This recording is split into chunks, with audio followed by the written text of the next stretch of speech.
जय हिंद दोस्तों, स्वागत है आपका हमारे चैनल लेटेस्ट लर्न फार्मेसी में। ठीक है, हम पढ़ रहे हैं फार्माकोलॉजी और फार्माकोलॉजी के पिछले लेक्चर में हमने टॉलरेंस में के बारे में पढ़ लिया था और उसके मैकेनिज्म के बारे में भी पढ़ लिया था।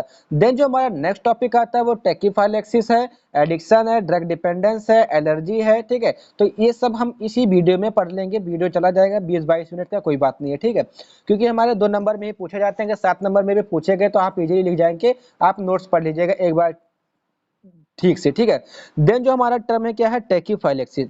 तो टैकीफाइलैक्सिस का मतलब क्या होता है कि किसी ड्रग का एक्शन मतलब फार्माकोलॉजिकल एक्शन आपके बॉडी के ऊपर कम हो जाना। अब बात आती है कि टॉलरेंस भी तो यही है कि हम कोई ड्रग ले रहे थे जो उसका अगर 500 mg से पैरासीटामोल ले रहे थे, ठीक है, तो कुछ समय के बाद क्या हुआ कि वो पैरासीटामोल 500 mg हमको इफेक्ट करना छोड़ दिया। ठीक है, लेकिन यहाँ पर एक डिफरेंट है कि जो टैकीफाइलैक्सिस होता है वो शॉर्ट टर्म के लिए होता है, मतलब कुछ समय के लिए ही होता है।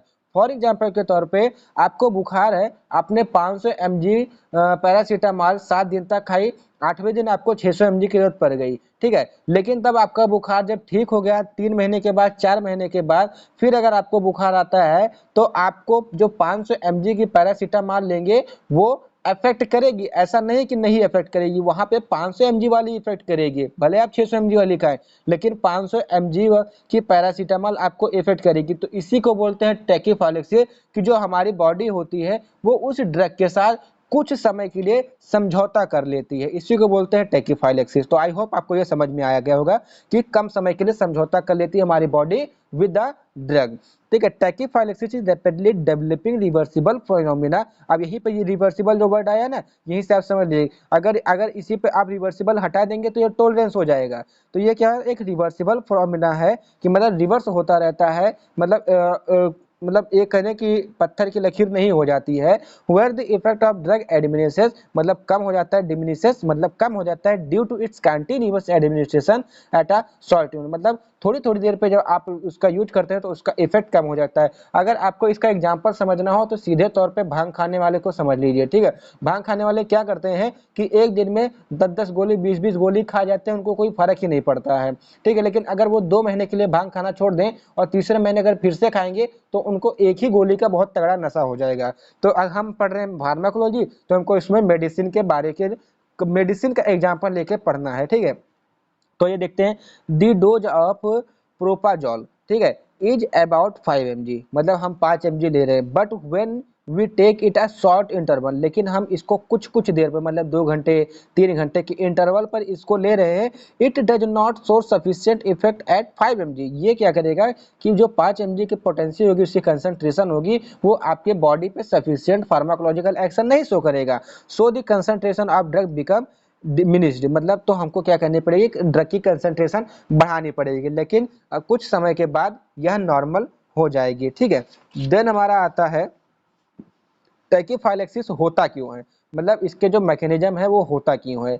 तो हम जल्दी जल्दी पढ़ लेते हैं। तो क्या होता है, पहला डिप्लीशन ऑफ मेडिएटर, मतलब मेडिएटर की कमी हो जाने के कारण। फॉर एग्जांपल के तौर पे जैसे आप क्रिकेट के मैदान में खेल रहे हैं, तो आपके पास कई सारी बॉल्स हैं, तो आपने सभी को एक एक बॉल पकड़ा दी, तो वहां पे क्या हो गया कि सभी लोग बिजी हो गए। ठीक है, तो वहां पे क्या हो गया, जो हमारे मेडिएटर्स है वो बिजी हो गए, मतलब बाकी सब ड्रग को अपने और अट्रैक्ट करने के लिए वहां पे वो लोग बिजी हो गए। तो वहां पे क्या होगा कि डिप्लीशन हो जाएगा किसका, मेडिएटर्स का। बाकी आप इसको लैंग्वेज के समझ लीजिएगा, लेकिन समझ लीजिए टैकीफाइलैक्सिस usually occur with indirectly acting drugs. अब इनडायरेक्टली एक्टिंग ड्रग्स क्या होती हैं, डायरेक्ट एक्टिंग ड्रग्स क्या होती है, मिक्सर ड्रग्स क्या होती हैं, ये आप मेडिसिनल केमिस्ट्री में जब सेकेंड यूनिट हम स्टार्ट करेंगे तो उसमें आपको इसको डिटेल में बताएंगे। ठीक है, इसमें इनडायरेक्टली एक्ट में कौन कौन सी आती है ड्रग में, इफेड्रिन आती है, टायरामीन आती है, निकोटीन आती है। ठीक है, तो जिसको आप क्या करते हैं, इनटेक करते हैं। अब एक समझ लीजिए कि इनडायरेक्टली मैं आपको यही बता देता हूँ कि यह क्या होती है। इनडायरेक्टली ड्रग ऐसी ड्रग होती है जो कि किसी रिसेप्टर पे डायरेक्टली जाके बाइंड नहीं करती है, वो किसी व्हीकल के मतलब किसी की सहायता से होती है, मतलब किसी की सहायता से जाकर फिर रिसेप्टर से बाइंड करती है, उसको बोलते हैं indirectly acting drug. which act by releasing catecholamines from storage site in the body. ये जो कैटाकोलामाइंस ऑटोमाइंस सब आ रहा है सब मेडिसिनल केमिस्ट्री में पढ़ेंगे, ठीक है, सेकंड यूनिट में। फॉर एग्जांपल के तौर पे repeated administration of morphine eight a short intervals, वही मैंने जो आपको बताया कि जो मॉर्फिन मतलब अफीम अफीम लेते हैं मतलब धीरे धीरे, तो tachyphylaxis which act as a peripheral vasodilatory, जो कि क्या करता है हमारी बॉडी में काज करके जाता है peripheral vasodilatory action due to depletion of storage site of histamine. Histamine के स्टोरेज साइट बंद हो जाते हैं, जिसके कारण से क्या होता है कि इसका जो इफेक्ट होता है वो कम नजर आता है। सेकंड हमारा कारण क्या हो सकता है, change in sensitivity of target cell, मतलब जो हमारी टारगेट सेल है उसकी सेंसिटिविटी कम हो जाएगी और डाउन हो जाएगी। फॉर एग्जांपल के डिसैनिटाइजेशन, अब डिसैनिटाइजेशन का मतलब क्या होता है कि अभाव मतलब कम हो जाना of ion channel, ion channel coupled का कम हो जाना। तो सीधी बात है भाई, जब आयन का ट्रांसपोर्टेशन होगा नहीं, सेल का सिग्नलिंग होता नहीं, न्यूरोट्रांसमीटर का आदान प्रदान होगा नहीं, तो क्या आपकी बॉडी पे कोई इफेक्ट करेगा? नहीं। Nicotinic receptor at neuromuscular junction due to tight binding of the drug without opening the ion channel, ठीक है, मतलब बिना आयन चैनल को ओपन किए हुए। देन जो हमारा नेक्स्ट है वो क्या है, ड्रग मतलब एडिक्शन। अब एडिक्शन का मतलब क्या होता है, नशा, नशा का मतलब होता है आदत, ठीक है। अब अगर आपको एक इसको जनरल टर्म में जानना है, आपको कॉन्सेप्ट क्लियर जान करना है, तो आप इसको ऐसे समझिए कि जैसे कोई एक दारू पीने वाला इंसान है, ठीक है, तो क्या होगा कि जब उसको मिलेगी नहीं, कहने का क्या मतलब है कि अगर आप किसी दारू पीने वाले के इंसान को देखते हैं, जब उसकी टाइमिंग हो जाती है तो वो उसको छटपटन मच जाती है कि नहीं भाई मुझको दारू चाहिए इसी वक्त, मतलब कहने का क्या है कि वो फिजिकल एक्टिविटी करने लगता है, उसको साइकोलॉजिकल प्रॉब्लम हो जाती है कि नहीं मुझे चाहिए ही चाहिए, किसी भी चाहे घर बिक जाए चाहे खेत बिक जाए कुछ भी हो जाए, लेकिन मुझे दारू वहां पे चाहिए। तो इसी को बोलते हैं एडिक्शन हो जाना, ठीक है, मतलब हैबिट बन जाना कि हमको ये किसी भी हाल में चाहिए, ठीक है। तो इसको क्या कहते हैं, हैबिट फॉर्मिंग सब्सटेंस, जो हमको हमारी आदत बन चुकी होती है। It can be defined as a complex disease associated with compulsive use of the drug, मतलब जब किसी ड्रग का आप लगातार यूज करते हैं, फॉर एग्जांपल के तौर पे कुछ लोग क्या होते हैं एविल का गलत इस्तेमाल करते हैं, मतलब एविल को नशे के रूप में खाते हैं, मतलब 10-10 गोली इकट्ठा खा लेते हैं और नशा हो जाता है, ठीक है। तो अगर क्या करेंगे, जब वो 2-4 दिन 10 दिन 20 दिन खा लेंगे, तब वो क्या करेंगे, अगर उसको छोड़ना भी चाहेंगे तो उसको नहीं छोड़ पाएंगे। जैसे देखते हैं कि कुछ लोग ऐसे होते हैं कि सिगरेट छोड़ना तो चाहते हैं लेकिन छोड़ नहीं पाते हैं, क्या होता है उनको एडिक्शन हो जाता है, मतलब आदत हो जाती है कि अगर वो उनको नहीं लेंगे तो बीमार हो जाएंगे या तो कुछ फिजिकल एक्टिविटी करने लगेंगे, ठीक है। और वैसे मार्केट में और सारी ड्रग है, कोरेक्स सिरप आता है, कोरेक्स सिरप पहले खांसी के यूज करते थे, अब क्या होता है कि मतलब उसको हम क्या करते हैं कि नशे के रूप में उपयोग करते हैं।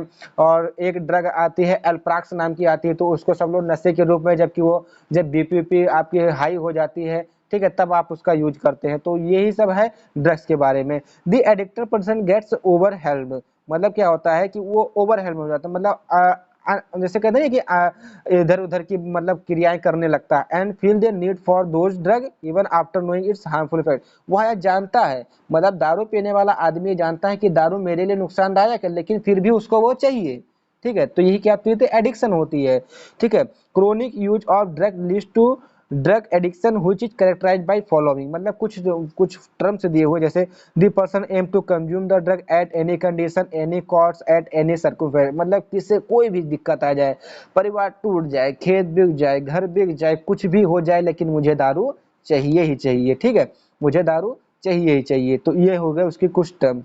Drug addiction leads to development of tolerance, मतलब ड्रग जो एडिक्शन है वो क्या करते हैं, टॉलरेंस को, क्योंकि देखो कुछ लोग होते हैं कि जैसे शुरुआत किससे करते हैं, 100 ml दारू से स्टार्ट करते हैं, ठीक है, लेकिन तो धीरे धीरे क्या होता है कि उनको 100 ml कुछ नहीं पता चलता है, फिर 500 ml पीने लगते हैं, फिर 1 लीटर पीने लगते हैं, ठीक है। तो एक समय आता है कि उनको 1 लीटर भी नशा नहीं करता, वो क्या करते हैं कि वो दारू के साथ टॉलरेंस, लेकिन जब 1 लीटर कुछ असर नहीं करेगा तो समझ लीजिएगा कि आप भगवान के घर पहुंचने वाले हैं, मतलब जो आपका लीवर है वो एकदम डैमेज हो चुका होगा। The constant amount of drug does not effect after some time, वही बात आ गई, which increase the effective dose to required for production of normal therapeutic effect. Then आता है addiction people must use the drug regularly to avoid abstinence syndrome, वही बात है कि एब्स्टेंस सिंड्रोम क्या करता है कि आपके अंदर एक छटपटाहट ला देता है कि अगर आपको ये नहीं मिला तो आप इसके बगैर जी नहीं पाएंगे, ठीक है। देन ये हमारा हो गया एडिक्शन कंप्लीट। देन हमारा आता है क्या, ड्रग डिपेंडेंस। अब ड्रग डिपेंडेंस का क्या मतलब होता है कि हम उस पर निर्भर रहते हैं, ठीक है, मतलब ये हमारी आदत तो नहीं होती है, लेकिन हम इसके ऊपर निर्भर हो जाते हैं कि अगर ये हमको नहीं मिलेगा तो हम जीवित नहीं रहेंगे। फॉर एग्जाम्पल के तौर पे आप ये समझिए कि अगर आपको खाना ना दिया जाए, तो क्या है कि आप मर जाएंगे, आपको वहां पे न्यूट्रिएंट नहीं मिलेगा, आप ग्रोथ नहीं कर पाएंगे, आपका डेवलपमेंट नहीं होगा। ठीक है, तो क्या है कि जो खाना है आपका वो आप उसके ऊपर निर्भर है। तो उसी प्रकार से ड्रग डिपेंडेंस मतलब उसके ऊपर आप निर्धारित हो गए, निर्भर हो गए। फॉर एग्जाम्पल के ऊपर पहले कॉन्सेप्ट क्लियर करिए, उसके बाद यहाँ पे पढ़ते हैं। ठीक है, कॉन्सेप्ट क्लियर करने के लिए आप डायबिटिक पेशेंट को ले लीजिए। डायबिटिक पेशेंट को क्या होता है कि जैसे जो टाइप वन मतलब टाइप वन प्रकार के होते हैं, जैसे जो बच्चों में डायबिटीज होता है, तो उनको इंसुलिन चाहिए ही चाहिए। अगर उनको खाना खाने के बाद इंसुलिन नहीं मिला तो उनके बॉडी में पेन होने लगेगा, एचिंग होने लगेगी, और धीरे धीरे क्या होगी कि वो डेथ के और अग्रसर होने लगेंगे। तो वो क्या हो गया कि इंसुलिन के ऊपर डिपेंड हो गए कि अगर उनको इंसुलिन नहीं मिलेगी तो उनका जो ब्लड ग्लूकोज लेवल है वो हाइयर चला जाएगा, जिसके कारण से उनको बहुत सारी दिक्कतें हो सकती है। ठीक है, अब नेक्स्ट अगर आप दूसरे एग्जांपल के तौर पे समझ लीजिए, कुछ लोग अस्थमा के मरीज होते हैं।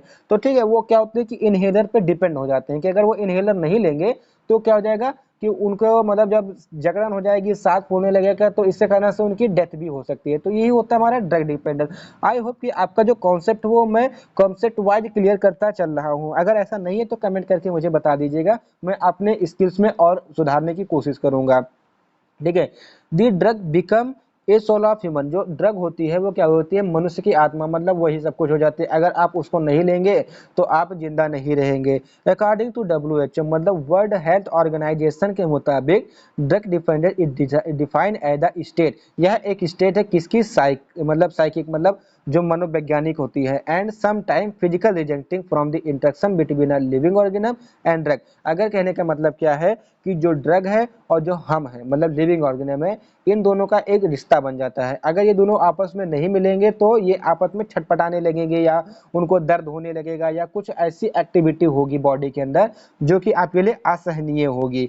फॉर एग्जाम्पल के तौर पे we take a cup of tea twice a day since last 5 year. अगर हम कोई मतलब जैसे चाय पी रहे हैं, ठीक है, तो हम लगातार 5 साल से एक ही समय पर चाय पी रहे हैं। तो ये तो छोटा एग्जाम्पल है, तो जो मैंने इंसुलिन का बताया वो आप भी डाल सकते हैं। तो आप 5 साल से चाय पी रहे हैं, लेकिन सडनली क्या हुआ कि आपको चाय मिलना बंद हो गई। तो क्या करेगा कि जब आप चाय पीते थे उस टाइम पे क्या होगा, आपको हेडेक होगा, मतलब आपका सिर दर्द करने लगेगा। तो ये क्या एक हो गया ड्रग डिपेंडेंस, मतलब चाय के ऊपर आप निर्भर हो गए। अगर आपको चाय नहीं मिली तो क्या होगा कि आपका हेडेक स्टार्ट हो गया। ठीक है, टॉलरेंस मे बी प्रेजेंट और नॉट, मतलब यहाँ पे टॉलरेंस प्रेजेंट भी हो सकता है या नहीं भी हो सकता है। रिपीटेड, अब जैसे टॉलरेंस कैसे है, जैसे आप जैसे चाय पी रहे हैं, ठीक है, तो चाहे एक अमाउंट में ही पी रहे हैं, ठीक है, तो क्या होगा जब आप उसको सर्टेन छोड़ देंगे तो क्या होगा, जब उसका अमाउंट घट जाएगा, तो इसको बोलते हैं tolerance. Repeated uses of habit forming drugs result in addiction. देखो अब ड्रग डिपेंडेंस के कॉजेस क्या हो सकते हैं, मतलब होता क्यों है। टू एक्सपीरियंस प्लीजर, कहने का मतलब क्या, जैसे आप पढ़ाई कर रहे हैं या काम कर रहे हैं, तो आपको थोड़ी सी थकान हुई तो आपने चाय पी ली और आपको रिलैक्सेशन मिल गया, मतलब ठीक है। देन आता है to get rid of tension anxiety. ये जैसे मतलब वही जब चिंता विंता होती है, टेंशन होती है, तो उसको दूर करने के लिए, क्योंकि उसमें कुछ मात्रा में निकोटीन भी पाया जाता है, ठीक है, जिसके कारण से आपको नशा हो जाता है। To impress independence to society. अब भाई देखो भाई, चाय पीना एक शौक हो गया, अगर जो नहीं चाय पीता है उसको बोलते हैं साले तुम भिखारी हो। ठीक है, तो क्या करते हैं कि सोसाइटी में अपने एक इमेज बनाने के लिए वो चाय पीते हैं या उसके प्रति आदुर हो जाते हैं। To get new and creative drugs. ठीक है, तो यहाँ पे आपका जो ड्रग डिपेंडेंस है वो होता है समाप्त। ठीक है, देन जो हमारा नेक्स्ट टॉपिक आता है वो क्या है, इडियोसिंक्रेसी। ठीक है, इडियोसिंक्रेसी का मतलब क्या होता है, ठीक है, अब यहाँ पे पहले आप कॉन्सेप्ट क्लियर कीजिए तब जानिए। ठीक है, तो एडवर्स ड्रग रिएक्शन, एडवर्स का अब एडवर्स ड्रग रिएक्शन क्या है, एलर्जी क्या है।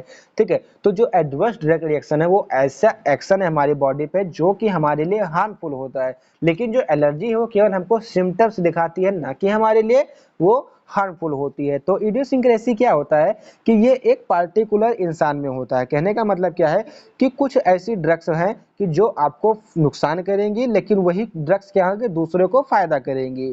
ठीक है, कुछ जैसे आपको क्या हुआ कि जैसे फॉर एग्जांपल के तौर पे आप अस्थमिक हैं, ठीक है, तो जब आप ऐसी ड्रग्स लेंगे कि जो कि जैसे एग्जाम्पल के तौर पे मैं आपको एक ड्रग्स का नाम बताऊं, जैसे कोई आप एडिक्शन निकोटीन लेंगे या सीधा सीधा समझ ले कि आप नारकोटिक ड्रग लेंगे, चाहे तंबाकू ले लें, ठीक है, तंबाकू तो मतलब ड्रग नहीं है, जैसे तंबाकू ले लें या सिगरेट पियेंगे, ठीक है, तो वहां पे आपको क्या होगा, ईडोसिंथेसिस हो जाएगी, मतलब वो आपको क्या करेगा कि एडवर्स इफेक्ट दे देगा उसका। तो ऐसी कुछ दवाइयां होती है कि जो आप पे अप्लाई करेंगे तो आप पे क्या होगा, वो उसका एडवर्स इफेक्ट मतलब आपके अंदर टॉक्सिसिटी कर सकती है, लेकिन अगर वही ड्रग कोई दूसरा यूज करेगा तो उसके लिए जड़ी बूटी हो जाती है। कहते नहीं कि ये चीज आपके लिए जड़ी बूटी होगी लेकिन इसी चीज ने इसी को मार डाला। फॉर एग्जाम्पल के तौर पे इस समय कोविड की वैक्सीन लग रही है, तो कोविड की वैक्सीन लगने से कुछ लोगों की डेथ हो रही है, तो क्या है, एडवर्स इफेक्ट है, लेकिन कुछ लोगों से को क्या होता है, कोरोना मुक्त हो रहे हैं, तो उनके क्या हो गया, उनके लिए इफेक्टिव है। तो यही होती है इडियोसिंक्रेसी, ठीक है। तो the abnormal response on upon the administration of the drug, मतलब जब आप कोई ड्रग लेते हैं तो जब उसका कोई एबनॉर्मल जो कि आपको नहीं चाहिए उसका रिस्पॉन्स शो होता है तो उसको बोलते हैं क्या, इडियोसिंक्रेसी। दिस में cause by genetic defeat in patient, मतलब यह क्यों, मतलब जेनेटिक मतलब माता पिता से भी आ सकता है, इस कारण से भी हो सकता है। दीज रिस्पॉन्सेस आर अनप्रिडिक्टेबल, मतलब इसको आप पहले से नहीं बता सकते हैं, जब तक आप कोई ड्रग यूज नहीं करेंगे तब तक ये आप पहले से नहीं बता सकते हैं कि ये ड्रग आप पे क्या इफेक्ट शो करेगी। And do not occur in every patient, और ना ये प्रत्येक व्यक्ति या प्रत्येक पेशेंट के ऊपर मतलब लागू होगी, मतलब अकर होगी, ना होगी। This is in individual effect upon a particular human, मतलब क्या होता है कि यह एक किसी प्रत्येक व्यक्ति पर नहीं, किसी एक इंडिविजुअल मतलब एक व्यक्ति के ऊपर ही ऐसा देखने को मिलेगा। The study of idiosyncrasy is called as pharmacogenetics, मतलब इसकी जो स्टडी होती है उसको बोलते हैं फार्माकोजेनेटिक्स। फॉर एग्जाम्पल के तौर पे इन सम पीपुल, मतलब कुछ लोगों में क्या होता है, when they take quinine on quinidine, अब क्विनिन और क्विनिडीन ले लिया तो वो क्या पर मतलब जैसे मलेरिया लेके जैसे क्लोरहेक्सिडिन एक्सीडिन ले लेता है, क्लोरोक्विनोन ले लेता है, तो अगर यह एंटी कैंसर एजेंट भी है क्विनिन हमारा क्विनिडीन, तो जब वो लेता है तो उसको क्या अस्थमा कॉज हो सकता है, वेस्कुलर कोलपास हो सकता है, क्रैम्प्स हो सकता है, डायरिया हो सकती है, तो ये मतलब सब में नहीं होगा, कुछ ही व्यक्ति में होगा।